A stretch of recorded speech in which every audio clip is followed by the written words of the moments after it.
There have been many adorable things in entertainment history. Baby Yoda, Baby Groot, whatever you want to think of it as, but this little dude, Baby Shoto, takes the cake. My favorite, the cutest, he must be protected at all costs.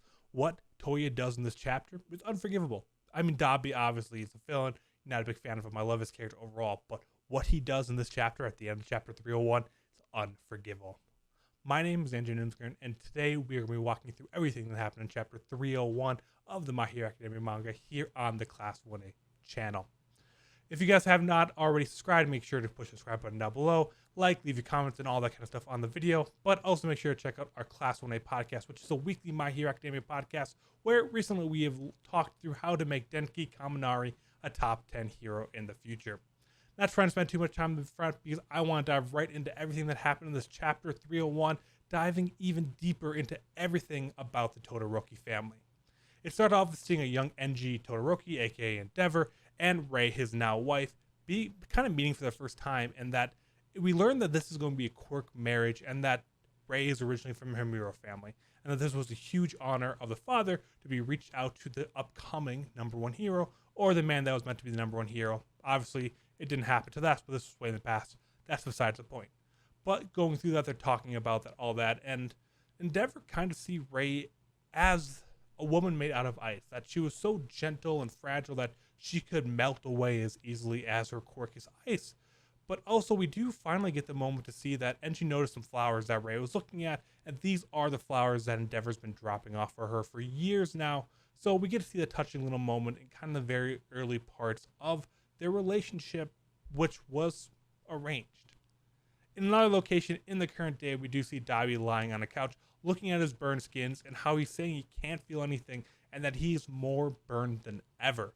We're going to cover over why that happened later in this chapter, which is a really cool reveal finally. But he does know that Endeavor didn't die from the fight, and he also knew that he was going to have to make some kind of public statement soon due to his position as a new #1 hero. He expresses how excited he is to see the face, and he wants his whole family, he goes by each and every names, to look at them and see how he is in the depths of hell. Going back to the way flashback with Touya being born now, and his father is always been trying to train his children to be the #1 hero, obviously, and with Touya was no different.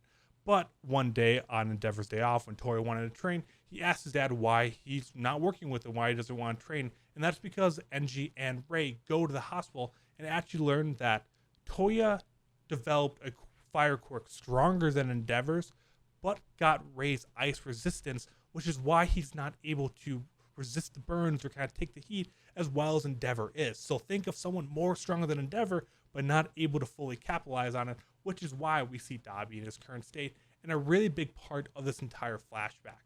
Really, we go on and see that the whole reason that Enji kind of gives up on Touya to be the next #1 hero is because his body is not able to hold it. Multiple times he's telling him that he can't train, to stop training, to look elsewhere, that you don't have to be a hero because your body can't handle it. But Touya doesn't care.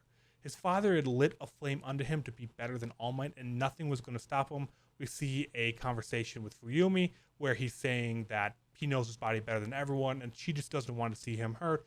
But he just kind of brushes off like, you're a girl, you don't know what I'm talking about. I know my body better than anyone. And he continues to train.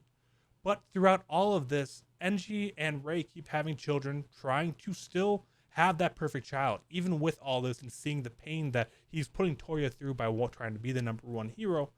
He's not done and still wants to have that perfect children, where we see Natsu's conception, which made Touya start falling deeper in despair that he's never going to be able to surpass All Might, but still not giving up on it. And then eventually we do see Baby Shoto, the absolute adorable, cutest thing ever, being born, but Touya still refuses to accept that Shoto instead was going to be the one that passed All Might instead of him, because Shoto finally had the perfect hot, half ice, half cold, which we've been looking for so long, and the quirk we know so well now that he's not going to give up, because he reiterates that you are the one that did this, that you're the one that lit the flame. Enji tells Touya to really stop because he's covered in burns, and that every time he comes back from training, even after the number of times he tells him not to, that he comes back covered in burns each time, and that he should start hanging out with his siblings more, making friends at school, or trying to find something else to do in the future. But he comes back and say, well, everyone at school wants to be a hero. Like, he wants to be a hero, and that they don't understand how hard it is growing up being the son of Endeavor, when he's just kind of being pushed aside saying, no, don't do this, give up on it. It's an incredibly hard thing, and it's almost like you wanting to be an artist when you're young, and then your father's like, no, you can't do that. Like, that's obviously going to want to make you do it even more because it's something you're passionate about and want to keep going forward with. Eventually, he kind of gets worked up, and that he lit the fire that's suppressed All Might, and it's not going to go out. And during this moment, he's telling his father to look at him. But instead of calling him by his parents, by his father's name, calling him father or something, he calls him Endeavor. He says, Endeavor, look at me. And at that moment, he lights up and charges at his mother, carrying infant Shoto, trying to be the limelight of it again. We jump back to the current time where we see Rei telling Enji that he can't claim that he's hurting more than anyone, when really she's hurting more, Touya's hurting more, everyone else, that he wasn't the only one that really didn't see their son in Dabi anymore. So overall, it was a lot of flashbacks. It was pretty much a big lore dump on the history of Rei and Enji that we didn't know much about going into this, and about Touya's and kind of the upbringing of him. We still didn't see the actual situation of how Touya got burnt up and survived, because we all thought he was dead up until the big reveal here, even though a lot of actual fans suspected it for a while now.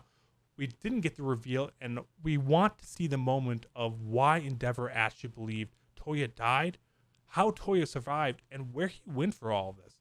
He obviously didn't go straight to the League of Villains, and I don't think he had a direct connection to All For One in any ways. So what did he do in that big gap of when he was younger to the time that we see him now, probably 18, 19? I'm actually not sure exactly how old Dabi is.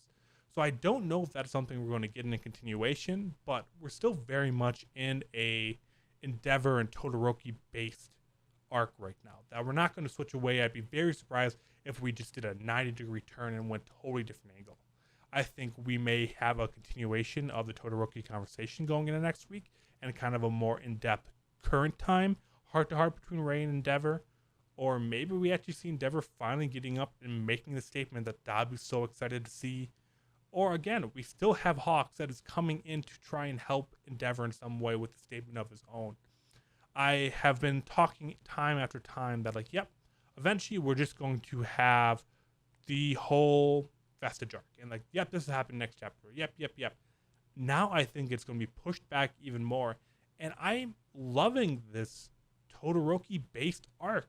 There's so many cool moments from the family. Whatever you think of Enji, whatever you think of Shoto, whether it's your favorite character, least character, all that kind of stuff. There are so many deep emotions there, and with the Dabi reveal and Endeavor being the #1 hero now and trying to turn over that new leaf, it opens up a numerous amount of paths that we have no idea where it's going to go. But I think Endeavor, even though he says that Endeavor is actually dead and that he's not the hero that he was anymore, I really do think we're going to come out seeing a stronger version of Endeavor, but also a fire relit under Shoto to want to take down Dabi. I'm not exactly sure where this is going. That's, again, what's making me so excited about this. But outside of that, there are other loose ends that we still need to start moving forward on.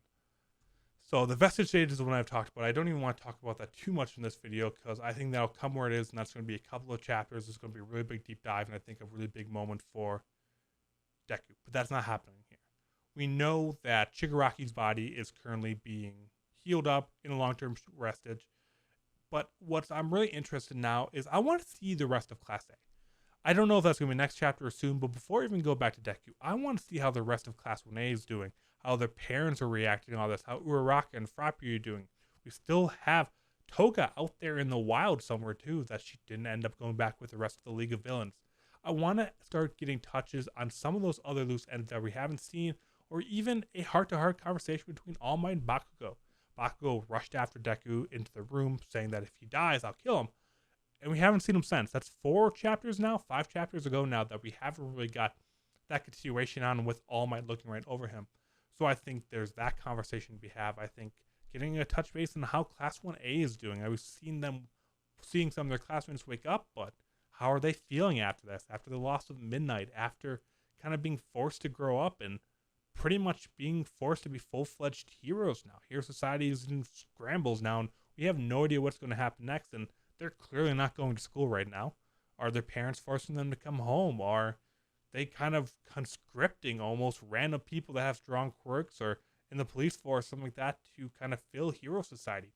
That's what I want to know more about than ever right now, besides the whole Todoroki arc, and continue on and getting Endeavor speech, because I think that's going to be a really heart-wrenching chapter when Endeavor does finally go out and speak to the public and make his statement.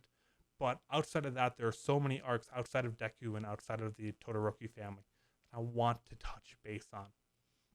I think he's almost doing that so that when those do come around, they're more exciting and maybe almost more heartbreaking, or especially Toga is the one I'm really curious about. That we know she went to her hero school at one point. Is she going to have some kind of redemption arc? I mean, you almost saw some inklings of that when working with Uraraka and Froppy, or not working with, but talking with them a little bit there when she ran away crying and trying to understand what's right and wrong. Is that a redemption arc that could end up coming back and fighting alongside heroes? We still had the reveal of Stain last week, getting his sword back and being out in the wild. I want to see some of these side characters. As much as I love Endeavor, as much as I love Deku, fuck up for 5 chapters. Let's get some touch bases with everyone else. But that's just me rambling on about what I want. I want to know what you guys want. So make sure in the comments down below to leave your thoughts about this chapter and what you think is going to happen next. Do you think we're going to get the Endeavor speech finally? Do you think Hawk is going to come back into the picture? Or do you think we're going to actually do a 90 and start touch basing on some of these other loose ends that haven't been really followed up on in a couple of chapters now? Thank you so much for watching this 301 recap. Sorry for it being a couple days late, but I will be back here next Sunday with the newest chapter covered, 302. I hope you guys all enjoy this video, and I'll see you guys then.